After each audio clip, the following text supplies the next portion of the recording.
Welcome to the Film Gods podcast, everyone. This episode, I want to let you know about a great man who is feeding our doctors and nurses. Philip Juma, head chef and founder of Juma Kitchen, didn't want to put his incredible skills of making delicious food, and I've tasted it, it's amazing, to waste during lockdown. So when Borough Market closed its doors, he took it upon himself to feed our NHS staff. He's single-handedly making hundreds of meals for them every week. And if you want to help feed our heroes, go to jumakitchen.com. Yeah, I'm saying it again. That's jumakitchen.com and donate. Let's clap them on the Thursday and feed them on a Friday. Massive love and respect going out for Juma Kitchen. Let's get started.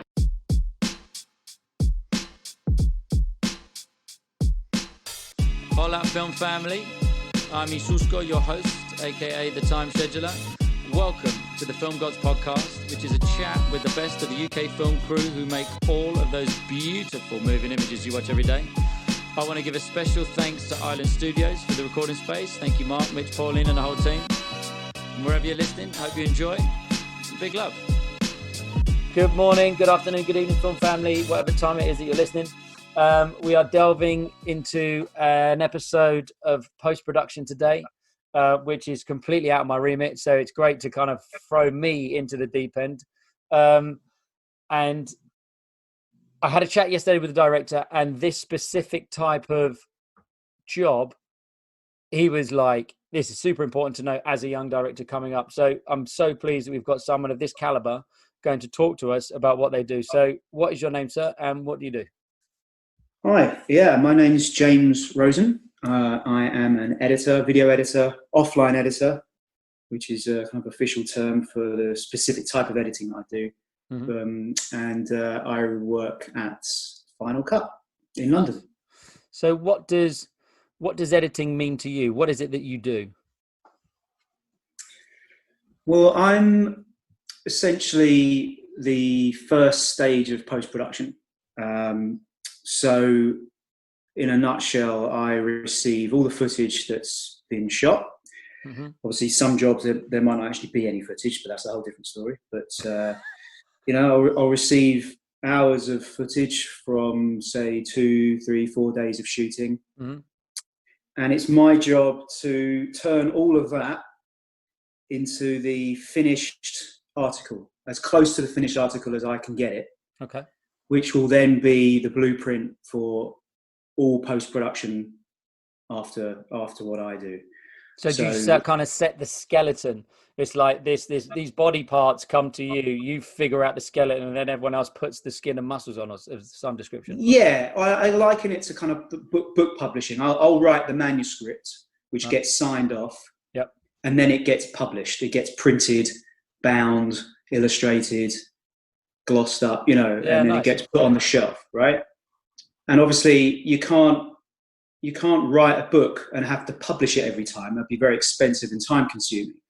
So you edit the manuscript in sketch form with loads of doodles all over it, whatever. Everyone signs that off, and then they don't have to kind of correct. Ideally, you don't have to correct anything once you're at the finishing stage. But these days, because of scheduling and time and just the way the whole process works, there is a bit of back and forth, but that's it in a nutshell. And you're right, it is a bit like building a skeleton, because it's not always film footage. There could be CGI elements, there could be stock footage, graphics, animation. It's all different kinds of things, but essentially they are still the kind of same components, which will be used to construct, as I said, as close to the finished article as possible. Nice. And at what point, so the question I kind of ask for film crew at the beginning is kind of, what's your process from pencil to invoice? Sure. How, like, when do you come into a project? How soon do you start kind of do you get to put your stamp on something, or how does it work that way? Yeah, I like to get involved as early as possible. Every project is different, so I don't want to be too specific, but yeah. Some projects I really won't need to come in any earlier than just getting the footage, because it might be a fairly straightforward premise. But the thing about filmmaking is as soon as you embark on that journey, there will be surprises, right? Surprises along the way that no one could ever foresee. And they're not errors necessarily. It's not that anyone did anything wrong. It's just the nature of filmmaking, as you know, being on set, all kinds of stuff comes up that you could not have possibly foreseen for whatever reason. Yeah. Included in, I mean, not just logistically, but including that, just from an idea point of view, from the point of view that you've got to fit something in, say 30 seconds. As soon as you add time into a project, i.e. like editing, you're dealing with time. So you're pressing play and it takes you from second 1 to second 30. And across that time, you have to say a certain thing, you have to show certain things, convey a certain message, try and create a certain emotion. And the trajectory of time is something you really can't, unless you're extremely experienced, you can't predict how that's going to affect a script, for example. So you could write a great script, but it's very different reading it on the page to watching it in real time across 30 seconds. Do you see what I'm saying? Yeah. So I like to try and you can recreate that pretty easily with a storyboard.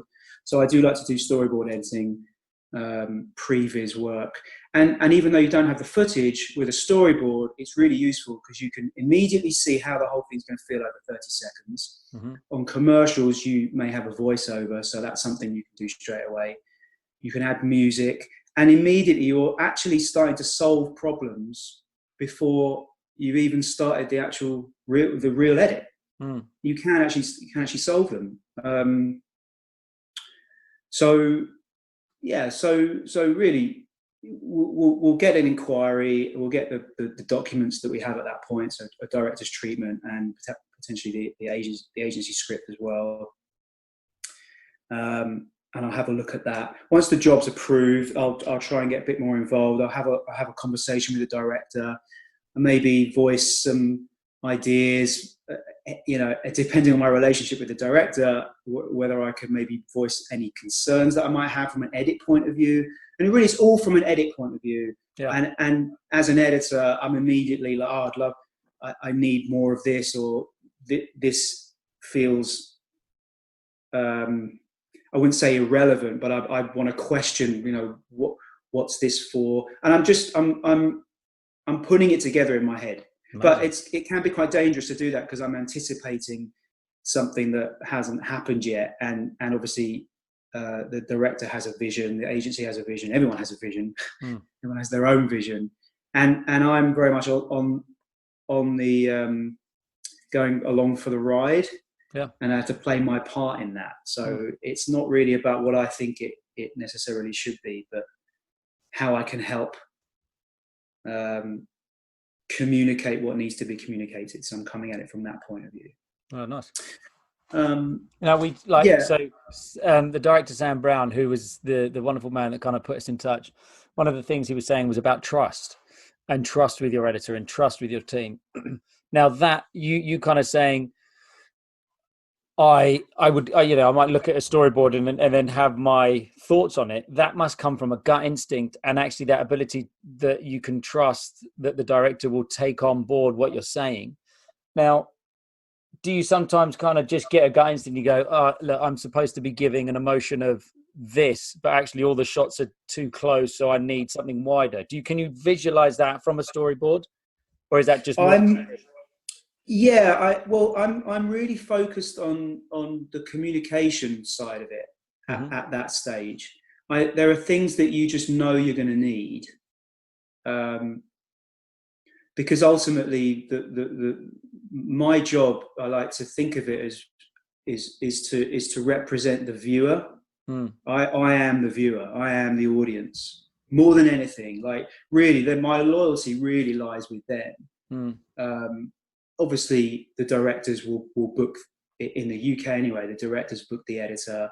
So I have professional loyalties to the director. I obviously have commitment to the agency as well. And, I'm still working with people. Yeah, but ultimately, my boss is the audience, right? And I have to think about this ad from their point of view. and I have to hold in my mind, what it is that the ad is trying to do, and what it's trying to say, and what message it needs to get across, and what emotion it's trying to create in the viewer. And all those things will add to the impact of the ad ultimately, so that there'll be change, and they'll remember it, and they might go out and either buy the product or sign up to the charity or whatever. But I have to hold all those goals and all those aspirations for the project in mind. But I also have to hold the viewer in mind as well, who hasn't seen anything. They are completely ignorant to the months of preparation that's gone into it, and everything else. And I have to really look very objectively at what we've got and say, okay, are they going to be told what they need to be told? So looking at the storyboard, as editors, because we are ultimately writers in a way, like there are key things that we'll need as vocabulary, if you like. Film vocabulary that we're going to have so that we can communicate that message. Now, there are often times where they might even be down on the storyboard, but they might not have been able to shoot it for whatever reason. Again, filmmaking can be quite unpredictable, and best laid plans go to waste, so to speak.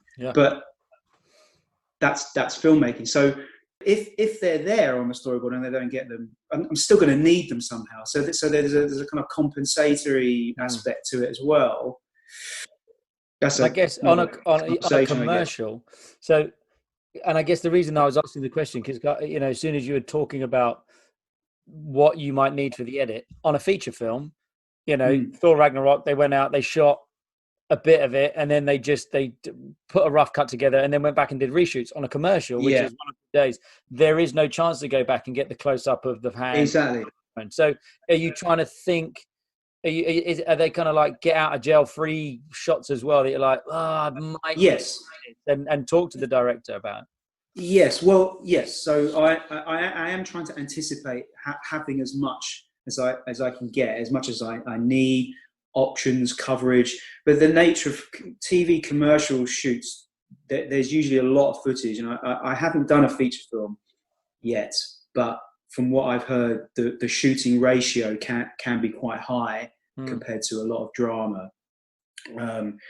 Obviously, there are exceptions, and I don't know. Maybe it's the same on films. I don't know, but someone else might know the answer to that. Yeah. But I've done ads for 30-second ad that's been 20 hours.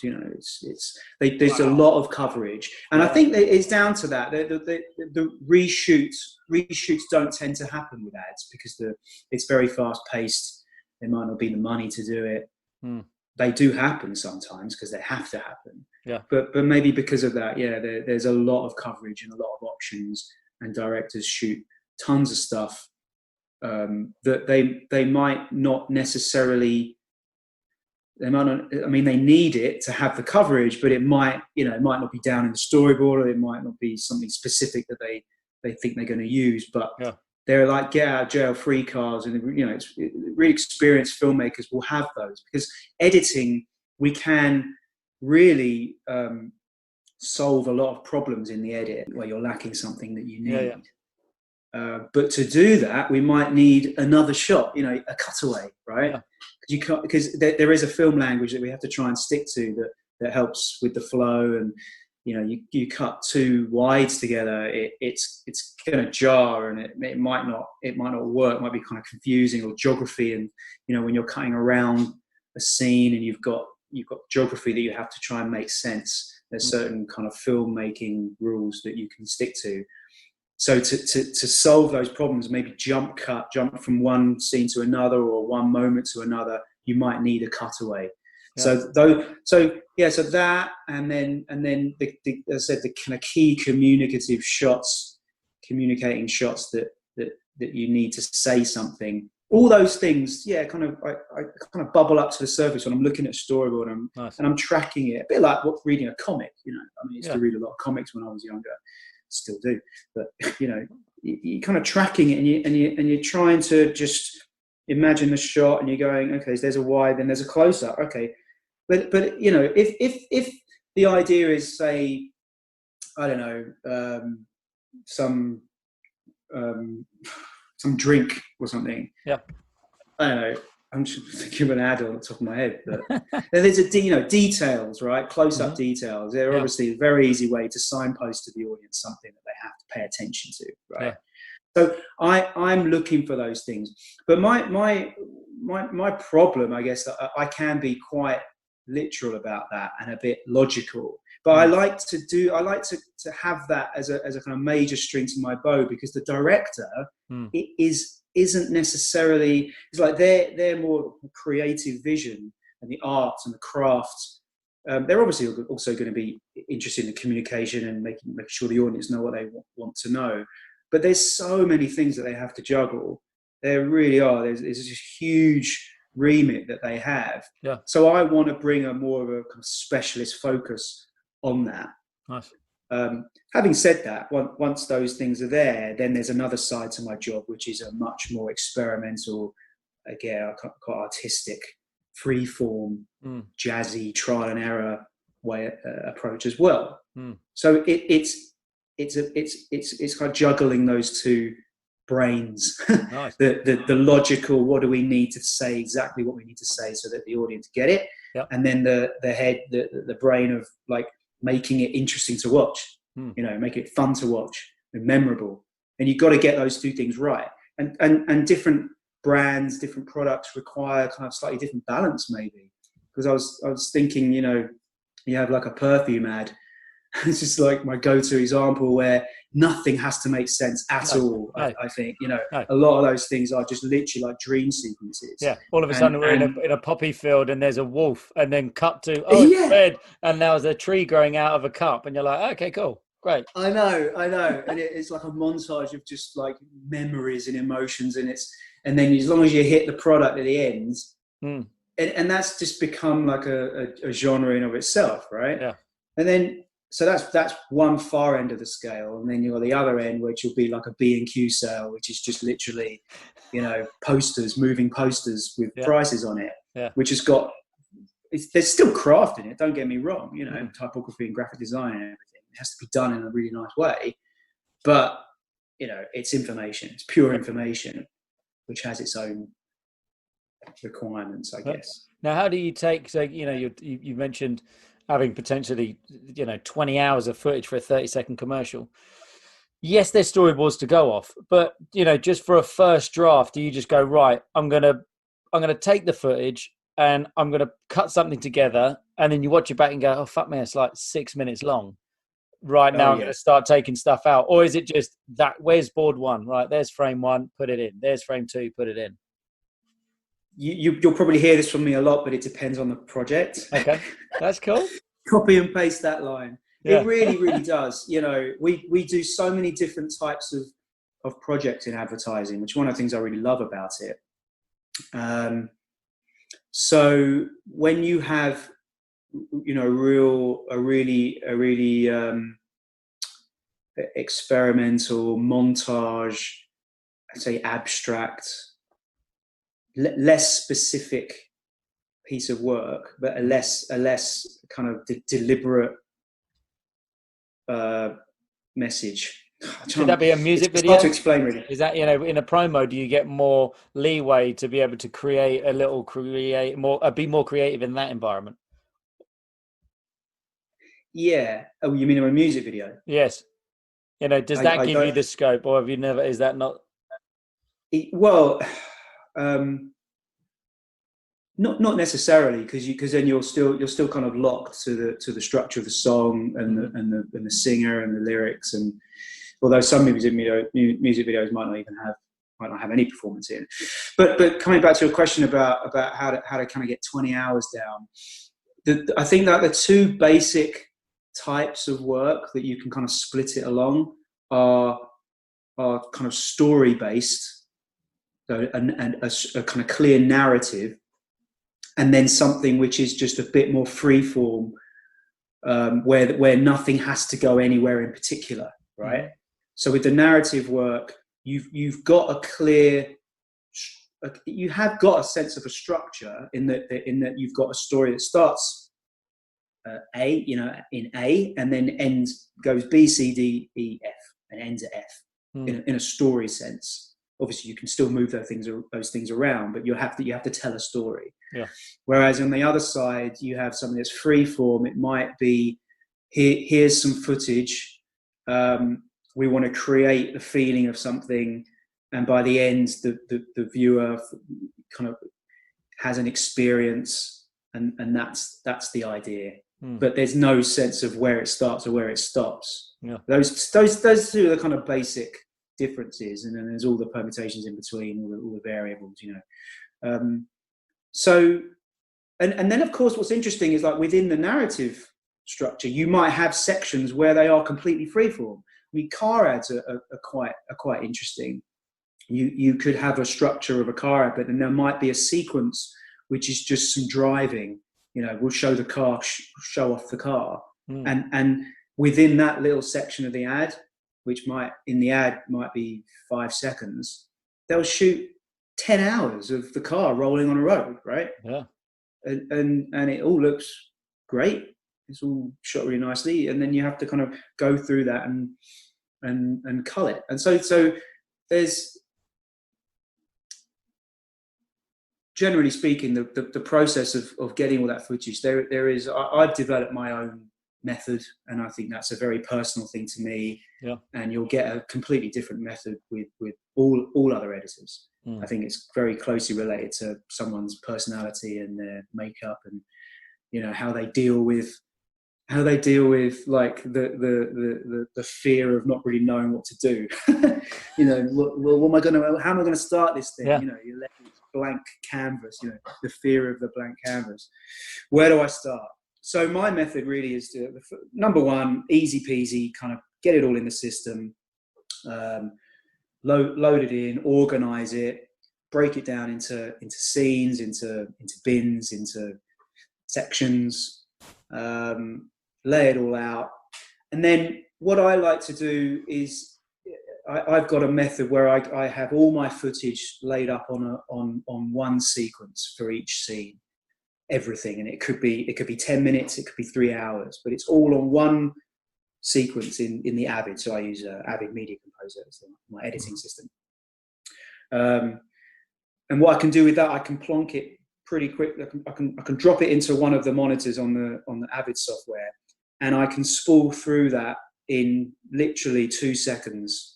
I can just drag across the screen, and I can see all the media, all the footage whizzing past my eyes. Every single take.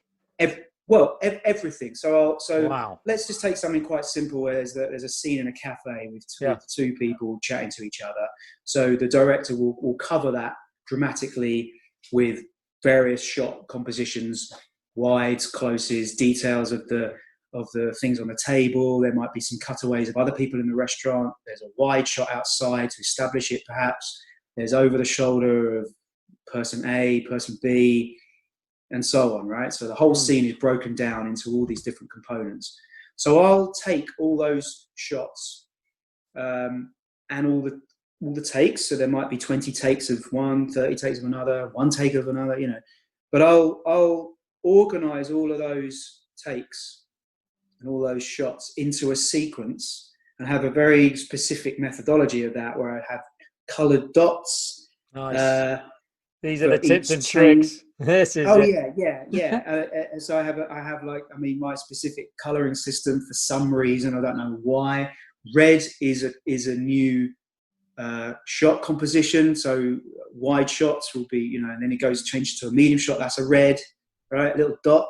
Nice. And then I'll have a blue dot for a slight variation within that shot, right? So there'll be a wide, but they might change the position slightly. They might add something into the scene. Anyway, so I kind of organize all the coverage of this scene with color dots, and it just goes on for as long as it needs to. And I lay in everything that's usable. So I won't have the claps or any outtakes or anything like that, but it's everything that I can use. And then by having that, and as I said, I put it in the monitor, and I can drag across, and it will just all flat. The whole thing will just flash before my eyes, and immediately I know what's in the footage. I haven't gone through it in massive detail, but the process, and I do that myself. I think I could get my assistants to do it, but I like to do that because by organising all that footage, and I'm now very fast at that, I can be up to speed with what's been shot and what options I have, the kind of coverage that we have in 10 minutes with stuff that there might be 3 hours of footage. Yeah. See what I'm saying? Because I'm not going through it yet. I'm literally in, out, at the end, bang, in, out, bang, in, out, bang. And I'm building it up really quickly, and I'm building up this nice kind of document of stuff. And because Avid, the digital editing systems, we can drag it and just spool through it very, very fast. Amazing.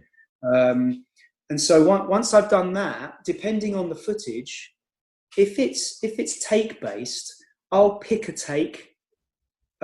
Usually the last one, usually the last one. Not to say that that's the one that's going to be used, but generally speaking, the way shoots are done is you start off at the beginning. By shooting a few, you're starting to understand, okay, maybe we need to change this, or it's taking too long, or the performances aren't there yet, they need to warm up, or someone will do something and then someone will love that and then they do more. So it gets more developed and more focused the more they shoot. So generally speaking, towards the end is a good guide. So I just want to pick a take and I'll throw it into the timeline, and I just want to build something really, really quickly.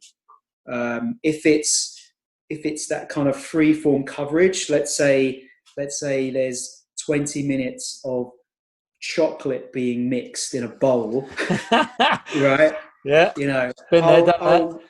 I'll whiz through, and again, by whizzing through, I'm just kind of getting a gist of what there is, and I can see that at the beginning, there's not many air bubbles, and it's not very fluffy, and it looks a bit dark. And as I whiz through, in 5 seconds, I see it gets brighter. The stuff starts to develop. It's faster. You know what I mean? I can see how it's changed, and I'll just backwards and forwards. There you go. That'll do for now. And I'm just grabbing something really quickly, and I'm not concerned with exactly the right piece of footage yet. What I'm concerned with is the effect of having all these shots in a row, because that's something that, referring back to what I said earlier, once you add time to a script and a storyboard, and once you're watching it in real time, things change dramatically. You really get a different sense of how this thing's going to work. So I want to know what that feeling is as quickly as possible. When I was starting out, I used to preoccupy myself with having to select everything, and I think that was an aspect of kind of inexperience and confidence.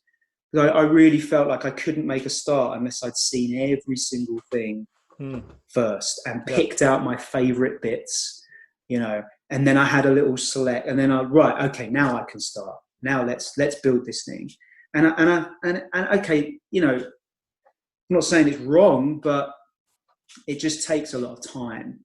And there's another thing that you have to remember is you sometimes you don't really know what it is you need until you've tried it, you've kind of built something, and once you've built that initial sketch out of just fairly arbitrary picked takes, like the last take or a bit of the chocolate, whatever, then you kind of go, oh right, hang on, I get a flavor. I'm getting a flavor of it now. I can see the tone. I can see the general direction. I get a much better picture of what this film needs what this film needs. And then I'll go back again. Once I've got that sketch, and I may play against some music, or does the music change the edit? Have you ever kind of cut something together and all of a sudden put some music on and go, it's just not working? Music is one of the most important things, if music is involved, of course. Yes. It's huge. It's huge, and that we should talk about that later. Nice. But just in terms of selecting, the selecting process is it never stops, to be honest with you. But obviously, there's a stage in the edit at the beginning where it's much more about finding what you need. and sometimes you don't know what you need until you've built the edit, and then once you've built the edit, you go back to what you need, and then it just kind of goes backwards and forwards. And then of course you're selecting right at the end of the project when you get a comment from the client. Do you have a take where the woman's eating the falafel in a happier way? More eyes, more taste. She's not enjoying it. Why isn't she enjoying it? She needs to enjoy it. So you have to go back and select again. Nice. Select with a different goalpost in mind. Mm-hmm. Goalpost is actually an interesting one, because the whole time you're trying to you're aiming for a goalpost, trying to hit the goalpost, and you need to find out where they are. And when you're working, you start off on your own. You kind of get to decide where they are, really, based on the script and the treatment and what you've discussed with the director, and maybe some work that you might have already done, storyboards and so on. Yep. But you get to set the goalposts, and my goalposts are usually set to where what I feel the audience needs. So again, my loyalty at that stage very much so is about who's going to watch this thing, right? Then when the director comes in, joins me, which we get a bit of time on our own before we have to present to the agency, they'll bring a new set of goalposts in. Hopefully they're pretty much in the same direction. There's a bit of overlap there, and you can shoot and still hit the net, right? Yeah. But it will be different. It will always be different. And I think one of the things that helps form great relationships between anyone who's collaborating in a kind of artistic sense is that kind of shared direction. So directors that I think I've worked with a lot will probably have our goalposts will probably be pretty much in the same direction, but I have worked with people who've been like the other side of the pitch, what the hell is going on there? But that can actually be quite interesting as well. Sometimes it's quite interesting to be challenged and have a completely different agenda, but it can be quite frustrating, and we don't have all the time in the world to thrash these things out. So anyway, so they'll bring the goalposts in, and then depending on what they want, I might have to go back and find some other stuff, and then the agency, whole new set of goalposts potentially, client, and so on and so on. But I think hopefully everyone's been communicating along the way, and there's a clear, shared vision, and we don't have to meander too much. Amazing. So what I'd love to do, because it sounds you're an experienced man. You've got your systems, you've got your workflow, you've figured out how and what, and you've nailed it. You're happy where you are. You're doing what you're doing. You mentioned that you love comics. Kind of going back to how you started off in the industry and how you got in to become the editor that you are. Comics, did they play a big part of it? Did you start off just reading and then going, I want to get into film? And then, because, in my mind, looking at a comic, I do, as you said it, I went, oh yes, because you're telling a story with sides of images, and it's telling a narrative, and it's keeping you in, you can learn a lot about editing maybe from comics. Was that the starting point for you, or you already into film? Yeah. And working? Yeah, it definitely influenced me. I've no doubt. I mean, you think about a comic book, there is a huge economy of images, of communication. It's really condensed, isn't it? Yeah, it's a storyboarded film in essence. And the choices that the artists make, again, are obviously hugely dependent on what they want the viewer to feel and to know. And style is a big part of that. So you have camera angles, I guess, in comics. Yep. You have details. You have montage, pacing as well. There's a huge amount of pacing in comics. Went to an amazing exhibition at the British Museum on manga, Japanese cartoons and comic books. And there was a very interesting part of the exhibition was talking about how you scan a comic, at where your eye goes. So you can actually, the more condensed the images are, the more images in a small part of the comic book page, essentially almost like the quicker the cutting, right? So it's like you spalling through that 20 minutes of chocolate. Yeah. And if there's one image on a comic book page, that's like a long shot. Yeah. There's a lot to take in there. It's usually very detailed, and you'll spend, minutes on that one image, looking at everything. And you're supposed to. The whole thing slows down. Reading the comic, you just stop at this shot, right? It's a killer shot, and it's like it's all in there. And then you turn the page, and it's like a flurry of 20 boxes. Bang, bang, bang, like bang, a bang, fight bang, scene. bang, bang. Pow, Exactly. eyes, close up, punch, face, hands. Yeah, exactly. And there's no words, and it's just very simple images. You're editing it all in your head. Those images are coming in, and because there's not much to take in, you move on to the next one really quickly. And I think I probably did pick that up kind of unconsciously when I was young. That pacing and the rhythm and the and slowing down, speeding up, economy of imagery, economy of storytelling. The other thing I find quite funny when I look back is when I used to occupy myself like all boys playing with cars and Star Wars figures and all that kind of stuff. I used to play with those when I was young.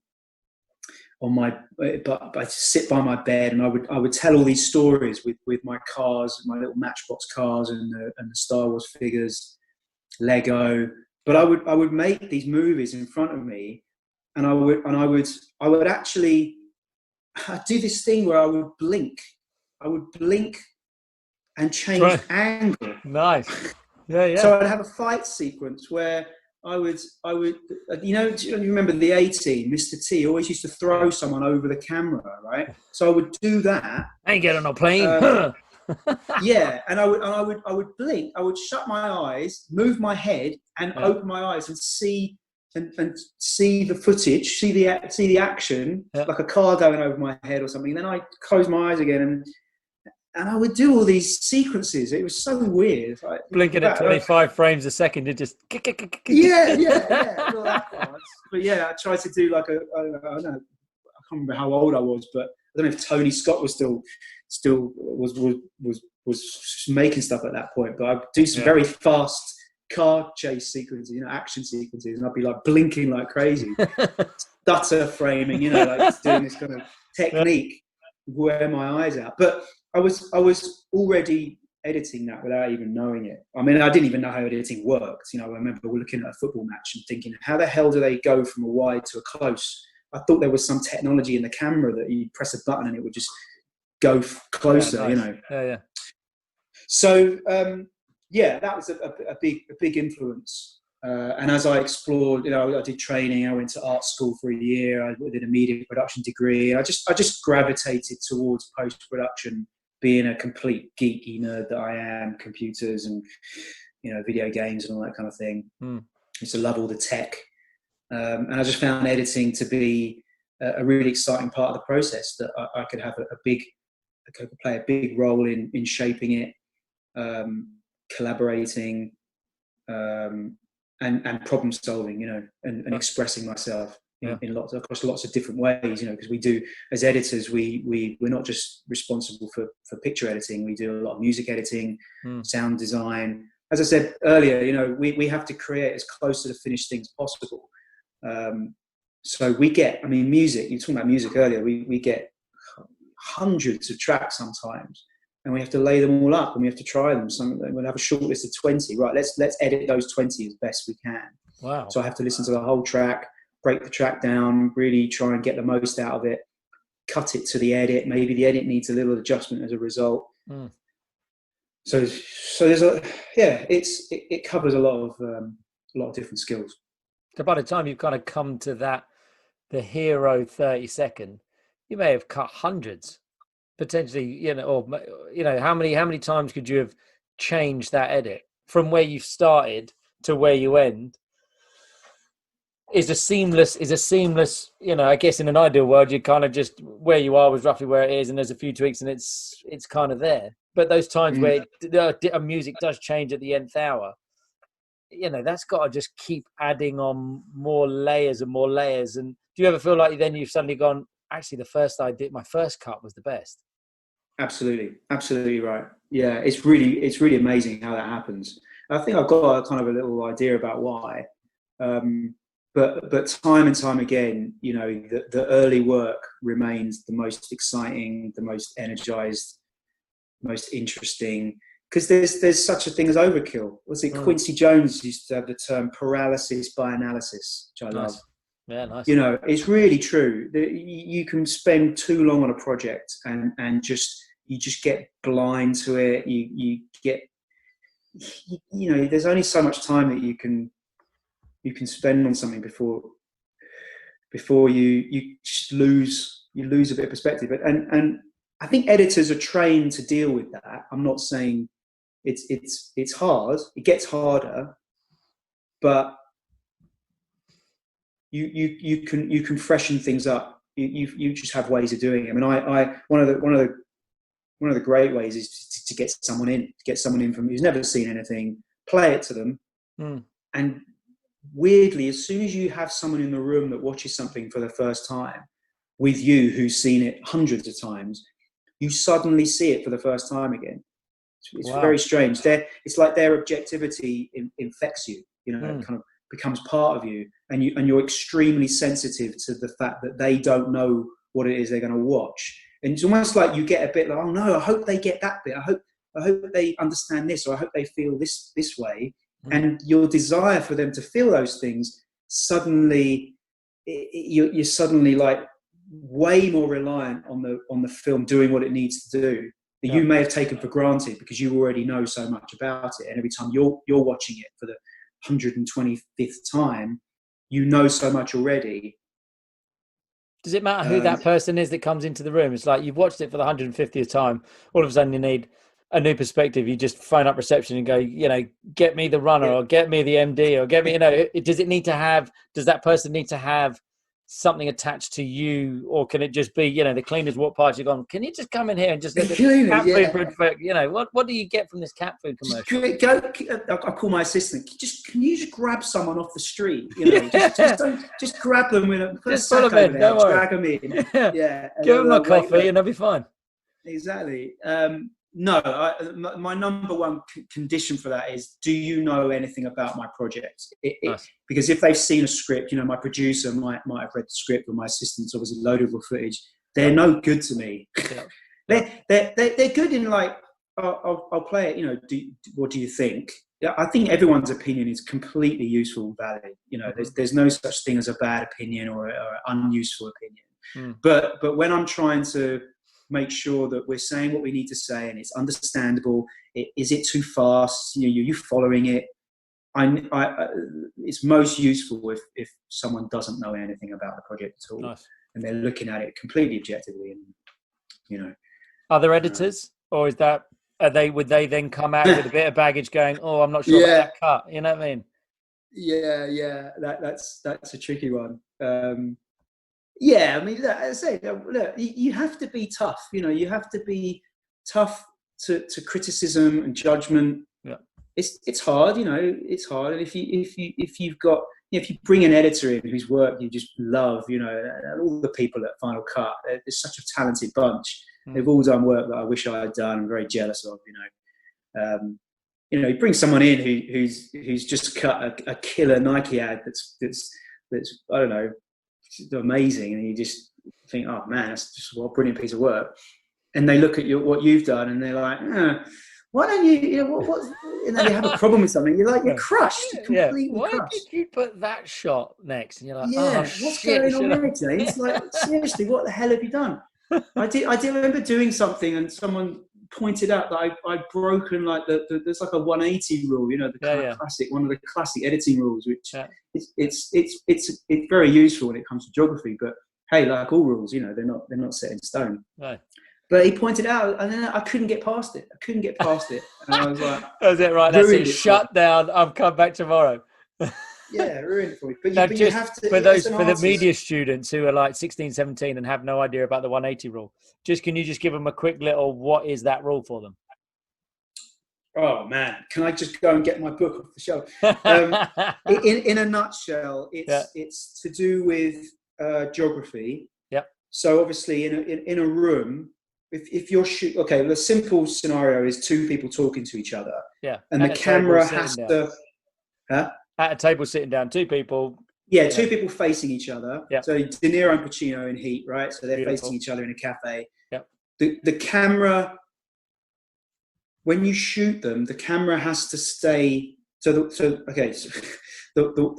line between them is literally one pair of eyes to the other pair of eyes. Yep. Right. That's the line, yep. and 180 degrees describes the space one side of the line. Yep.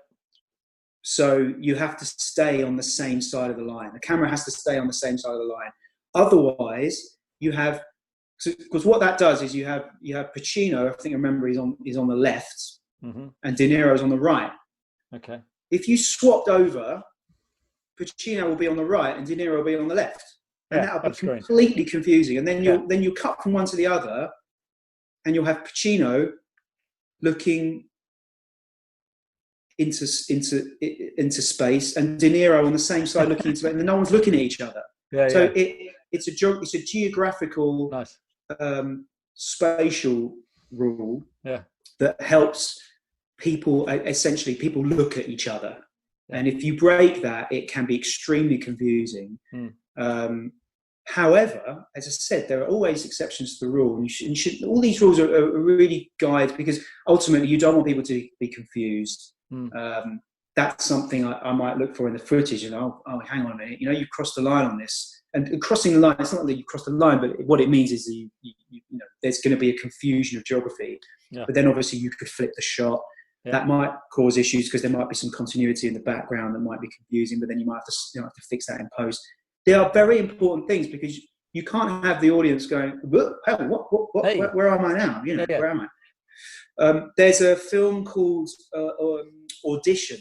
I think it's Audition, a Japanese horror movie. It's brilliant and totally disturbing. So anyone who likes quite new, Japanese, or is it an old film? It's quite old. Yeah, it's fairly old. Came out at the same time as The Ring.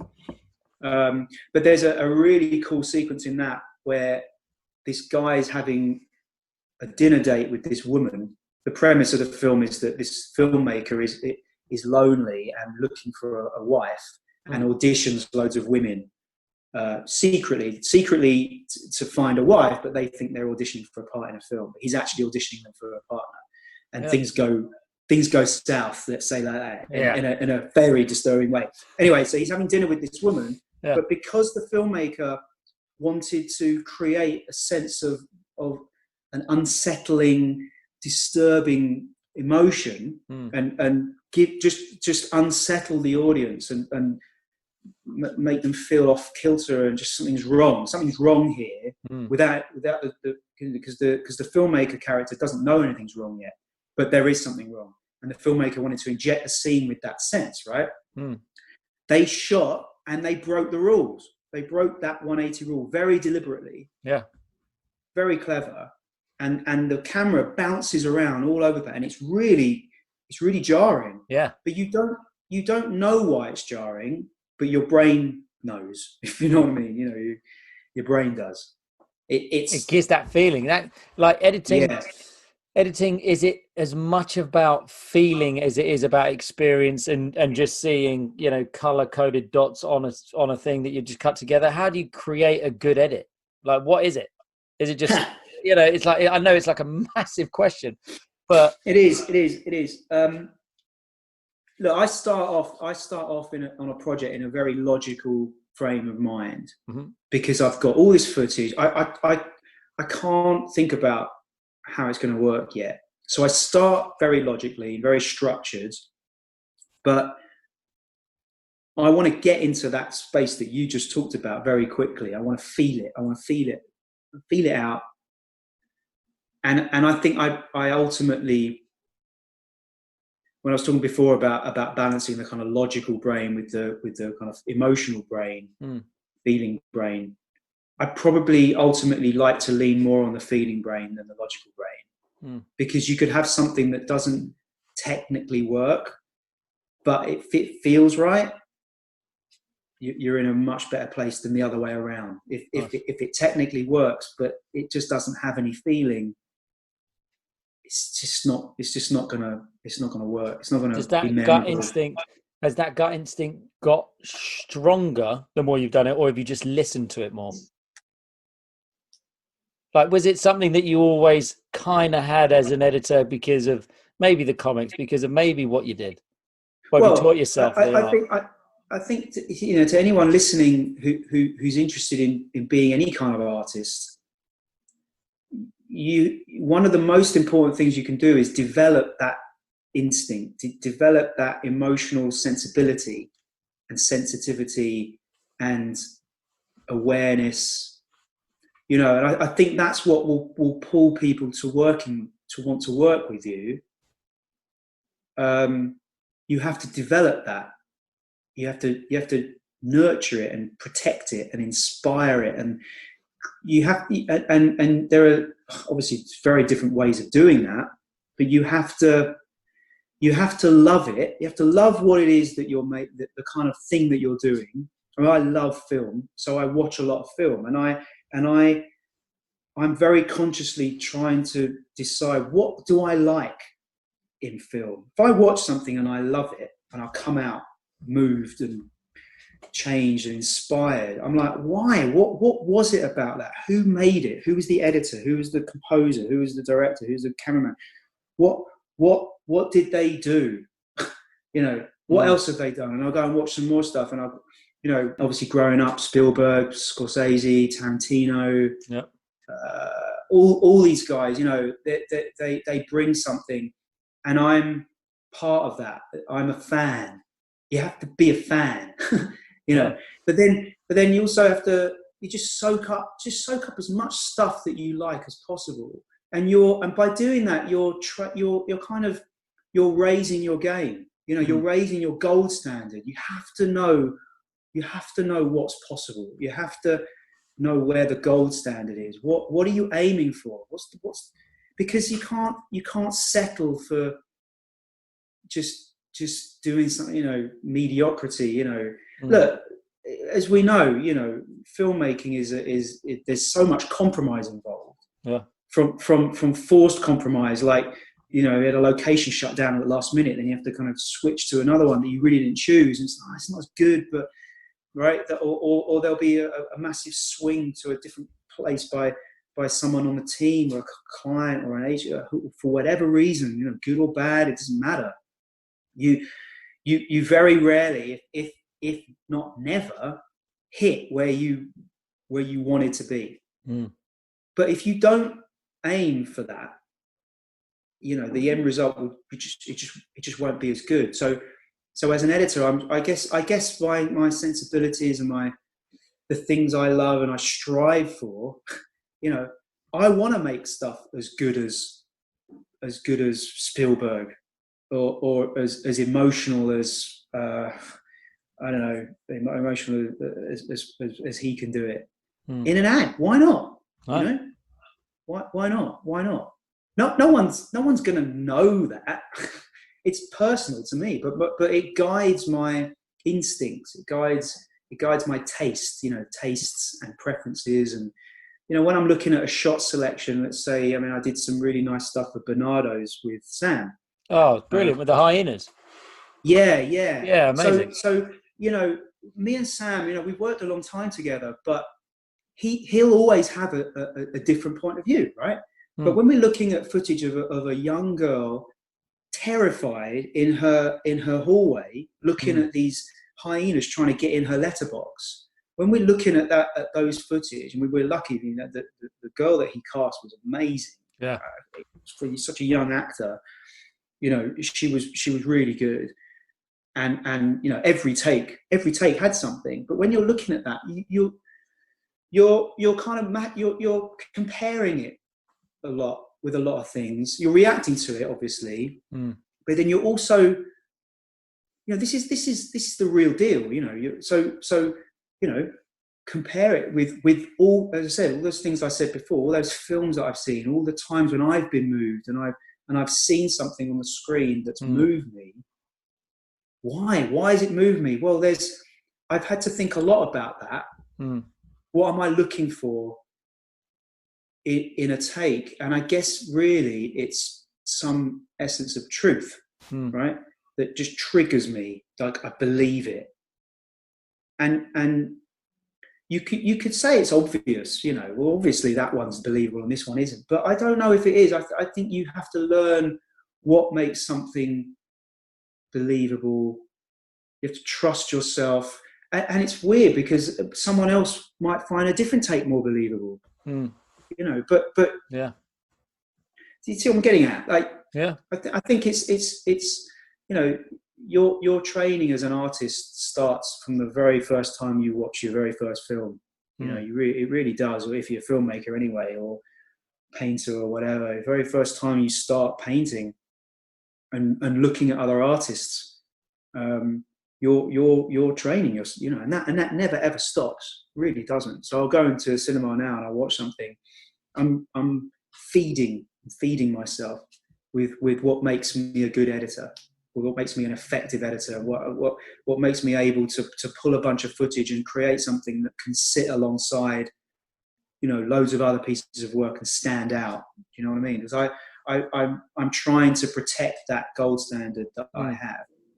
Does it for you when you are watching a film or you're watching a TV? For me personally, I kind of watch it, and if I get to the end of whatever I'm watching and I haven't noticed anything, if you get what I'm saying, I then suddenly go, I really like that. But as soon as I start whether it is that sound, the audio, the thing, the this, the edit, do you ever kind of just go to the cinema and just be able to just shut off and just enjoy what's happening?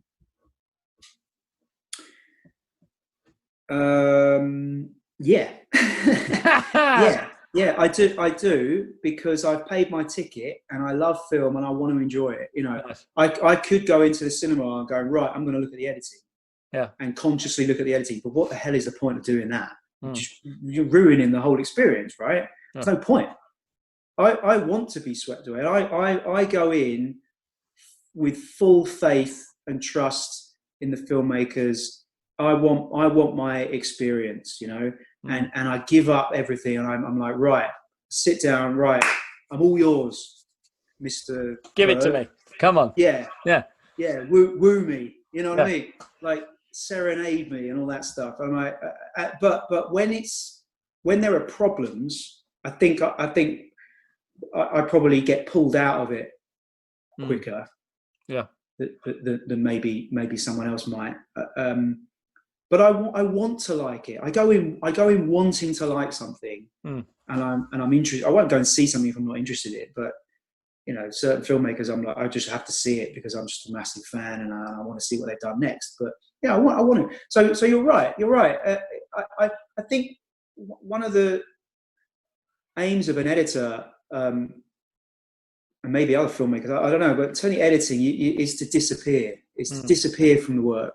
You really shouldn't stand in the way. Certain types of work demands you to be a bit more visible. Stylistic work, certain styles like kind of fast-paced jump cuts and all that kind of stuff. I think you can be a bit more visible, but it's certainly with drama. You got to get out of the way. You can't draw attention to yourself at all, and so certain aspects of the craft come into play there, and certain techniques and certain experiences that deal with things like flow and rhythm. Who's a great filmmaker for that then? Who's good? Who should film students and media students? Who should they be watching for flow and for mood? And have you got any kind of top people to go to?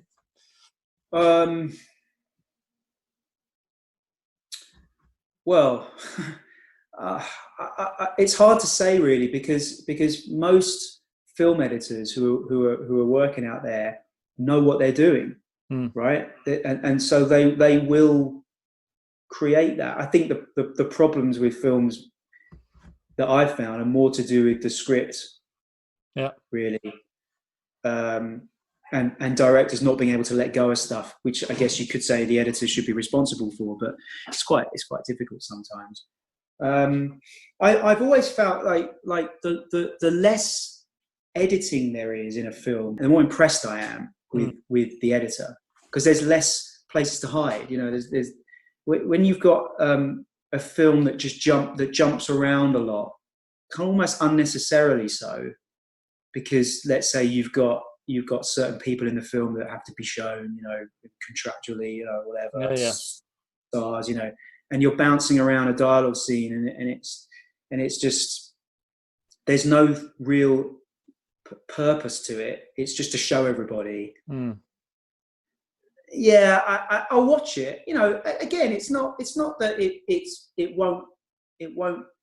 It's not that it will won't work as such. It's just I just won't be into it as much. I won't be moved by it. I won't really. I'm sorry, you're not really telling anyone anything. You know, if you show everything, you're not showing anything, right? Yeah. One film that I was always really impressed with was There Will Be Blood. Okay. Paul Thomas Anderson's is on. You know, I'm a massive fan of his work. I think he's one of the best out there. An absolute master. And I was so impressed with There Will Be Blood, because his shots in that film can be quite long. There's a lot of long takes, and the economy of editing in that is amazing, and you just don't notice it most of the time. You're so swept up in that's the thing, is you're so swept up in this take of watching Daniel Day-Lewis striding across the desert towards an oil well or whatever, and it's taking forever, but there's drama in it, and it's suspense and this build, you know, and then you cut after all that, you cut to something else. You've got to get that right, you know, because you can ruin all of that suspense if it's not done in exactly the right place. And when I say right, obviously there's lots of variables in what makes it right, but the most effective place, depending on, you know, that long shot and then what you're cutting to, I think that's really powerful. Yeah. Then of course you've got action scenes. Bourne series is an awesome go-to for how to cut action, and sometimes it won't make sense, you know. But then actually, fight scenes, you know, editing is a technique, right? The pace and style of your editing really has to fit what you're trying to say. Again, it comes down to what you want the viewer to know, to feel. So in a fight sequence, when you've got Jason Bourne going up against some dude, you know, and they're each trying to shove pens in their throats, and who can get the pen in the foot, you know, quickest. Yeah. It's confusing, right? And it's dangerous, and it's violent, and there's panic, and you can represent that in the edit, right? You don't want things to make sense in the edit. You don't want to know the audience to know where you are in the room. So you throw it all up in the air, and that kind of work, I think you have to rely a lot more on feeling. And so that does relate to some of the stuff that I do in advertising, some of the montages that I do, where I know that it's not about, you know, not about spelling anything out in a very clear way. No, I want the audience to feel a certain way. I did some stuff for the TV show Skins a while back. Yeah. And there was the very first series promo that I did. It was a house party. And we got loads of footage of this house party that was staged. It wasn't a real one, but they had a lot of fun. You know, and the ad wasn't about any particular story. It was just this vibe, right? It was a vibe of bunch of kids having a hell of a time, wrecking the place, getting pissed, getting high, having sex, and ending up wasted, right? That was the premise, and it was that was selling the show, right? Great Friday night, hey, yeah. Yeah, exactly. So with that one, it was I remember doing that. some amazing footage, and the director was really clever. That was Neil Gorringe, who works at Rogue, and he did that. He was at Channel 4 at that time. Yeah, we were doing a lot of promo work for them, which was really good fun. So he was really good in that he staged this scene and effectively documented what they were doing. It was like, right, everyone, ready? We're going to do a take. DJ, hit it, go. And it was a house party. And I guess everyone had certain, had to do certain things, and there were certain key characters in that. But there was 50 people in a house party all bouncing around. So I had all this footage, and I went in, and with that one I was rooting through trying to find those really cool moments, and it was like, right, I've got about 5 minutes of stuff. Okay, mix it up. And I deliberately randomized my timeline. I just mixed it up without even knowing what I was doing. I wish I had like a randomized button. I remember writing to Avid at the time, like you got to stick a randomized button that just automatically randomizes all the clips in your timeline. Be cool, right? Because then it's like, well, what happened? So I randomized it, and I pressed play. We had the track. It was a gossip track, and it was wow, this is fun. Something happened. Yeah. Some of it didn't make any sense whatsoever. Some of it did. Some happy accidents, and it was just like that. It was every now and then I would just kind of move things around and just try it, and that's a very different approach to editing, because then what you're doing is you're just kind of throwing paint at the wall and going, that's interesting. How do I feel about that? How do I feel about that? I like that. I like that. Let's keep that, but it makes me want to do this, which I never would have thought of, because how could I, right? I wouldn't have known. And it's very experimental. You're trying, so you're kind of leading yourself down different paths and seeing what's there. And okay, I like the view from this bit, from this angle. Let's bring that over here. It's just trial and error, and you're just tasting stuff and feeling it, and you're putting yourself in a position of not knowing, and in a kind of a space of discovery to try and follow your gut, a feeling. And coming back to what you were saying before about overdoing something, and you're talking about how interesting it is that some of the early work actually is better sometimes than where you end up. I think that's because when you're making something for the first time, you're freed up from the pressure of having to finalize it, and you're experimenting, and you're creating something on a very gut level, a very kind of personal, emotional, expressive level, and you're creating something that's got real kind of emotional, expressive integrity. You're capturing something there, and then the more you work on it, you just destroy that. Yeah, because it might not make sense, and it needs to not make sense for it to be cool, for it to work. Do you see what I'm saying? Yeah, when you start thinking about it too much, you just erode what's gold in there. You start replacing it with like functional things, and I can get myself bogged down in that very easily, and I've learned to just let go. Stop fiddling with it. If it was wrong, if I felt wrong, it was wrong, I would have changed it by now. Yeah. Leave it. As soon as I start thinking about an edit too much, I'll start picking away and just changing, even frames. It's really interesting. Yeah. A few frames here and there can just change the feel of it completely, and you've lost something. And it's frustrating as hell, because a lot of the time I like to know why something works or doesn't work. And if it's working, and I want to know why, I might just get too preoccupied with that and then ruin it.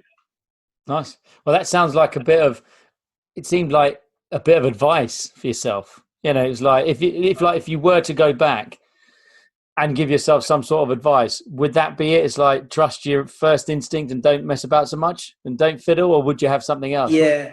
Yeah. Don't worry so much. I mean, when I was starting out, I was it's very common. You have you're just not sure if you're good enough, and have I done this right? That's the problem with art. There is no right or wrong. There really isn't. There's successful and unsuccessful in terms of what it needs to do. But when you've got something, when you're doing a subjective role, you've got a subjective profession. Like there are many aspects of editing that are purely subjective. You can't worry about whether it's right or not. Certainly not at the beginning when you're building it. I talked about earlier about I kind of compensated for that by over selecting, spending too much time selecting and too much time worrying about if I've got the right bit of footage before I was even using it. I mean, God, and that can work, but sometimes you might be lucky, and so I think I would say, get started as quickly as possible. Make a mess as quickly as possible, and it will be a mess. You've got to just get stuck in, and be prepared to fail, which is hard. So some people find it easier than others. I always found that quite difficult. But I think that's where trust comes in. The editing room is a place where everyone has to be quite kind of trust each other. You are supposed to fail in the editing room. You've got to try stuff, and stuff won't work, stuff will work. It's a place of experimenting and learning, failing, and you've got to be able to make mistakes and not be afraid of that. And I think people who've done it will know that. Amazing. Same as on set, right? You've got to be able to do 10 takes. And imagine if you had to do a take, it had to work the very first take, and then the director said, "Okay, let's do another one," and we're like, "What? Why are we doing another one? Why didn't you get it right the first time?" Yeah. Well, of course we didn't. Yeah. You can't. You're working it. You're molding it. You're finding where you want to go. You're kind of. What was it? Someone has said that fail is the first attempt in learning. I was like, oh, I like that. Totally. You're trying to, when you're on set, it might just be that the communication hasn't been as perfect as it was, and the timing, you're figuring out your timings. You're getting the cannon to go off at the right time, the crossing to happen at the right time. And, all of those things need to, instead of it all happening, as you've said many times, it's like, yes, there might just be that one time where it's a massive stunt and you rehearse it all day, and the first time you shoot is the full 50-foot drop on a thing. But the likelihood is, if it's two people at a kitchen top with friends in the background, it will be take 5, 6, 7, potentially more once you start getting in the notes. It's all a learning curve. A lot of directors won't know what they want until they start shooting. That discovery process is part of it. It's not even that they have a specific real intent in mind in the first take. It's like, right, get everyone in, let's do a take. And that will inform their process, their creativity. And then they'll, right, okay, hang on, no, I know what this needs to be now. And they'll find it. I mean, there are stories of like Kubrick used to do a lot of that. And he's take after take after take after take. And it wasn't that he didn't know what he was doing. He didn't know what he wanted, but he knew that in doing it, he'll find his way to what he wants. And editing can be a lot like that. And I think it took me a while to learn that it's not about knowing what it is that you need to make right at the beginning. You have to go through the process. It really does help when you kind of hear other people talking, which is why I think it's great, these interviews that we're doing. And I love hearing from people who talk about what they do, and you hear them talk about that aspect of their job, that they sometimes don't know all the answers, and they have to get to a certain place, put themselves in a position where they're open to finding out. Right. I guess what I want these to be is snippet. You kind of look at Usain Bolt and he kind of runs at under 10 seconds, but it's like, to get to that point, he's been training for 4 years. So, you're at the top of that editing tree. That doesn't mean that you've just suddenly got there. And it's just brilliant that you've been so open, and it's been fantastic hearing, you know, the creative to the logistical side of the brain and all the bits that you've said. So, like, thank you for having come on. I think we've gone over the hour. We've gone way past the 45 minutes. I think we've hit like the hour mark. So I just, at this point, I kind of like to just see if they, like, you know, we've done the advice, you've gone through your processes, we've heard your story. Is there anything that you want to shout out? Any people, any projects, anything that you want to give a big thumbs up to? Well, I've been at Final Cut for this June will be 22 years. Wow. I've been there, which I never would have foreseen, and I think it's quite rare now for someone to be at a company that long. I'm incredibly proud of that. But I feel like I really lucked out when I joined them all that time ago as a runner. You know, I started as a runner there and worked my way up. And I think it's helped me it's helped me to get to where I am. But the kind of culture that they have there, the kind of the atmosphere. Rick Russell was the founder. He started it, and what he's created there, I think is just a really special place.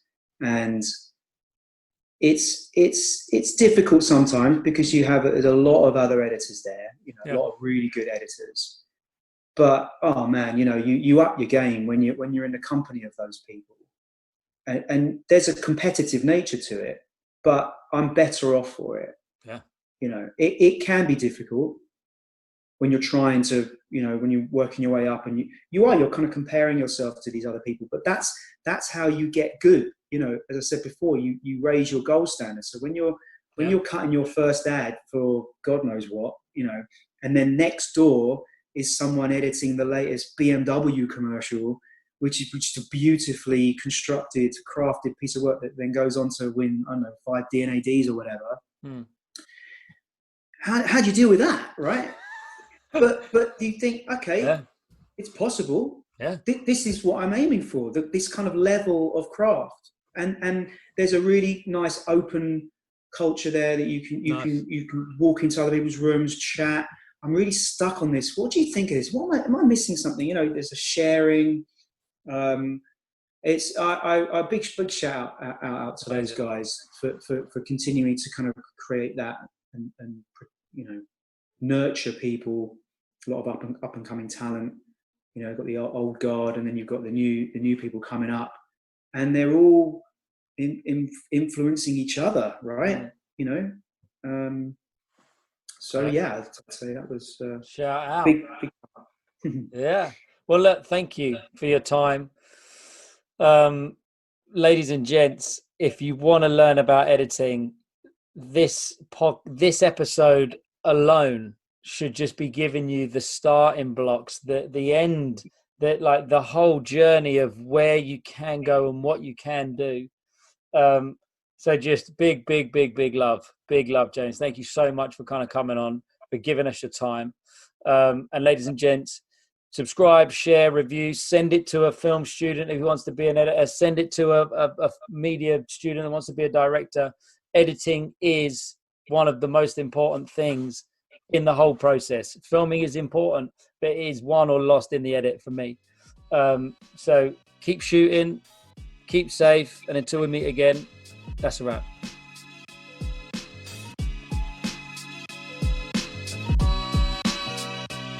So that was a chat with the king or queen in the game. I give it a shout at the end so you all know the name. It's the Film Gods Podcast. The what? The Film God Podcast.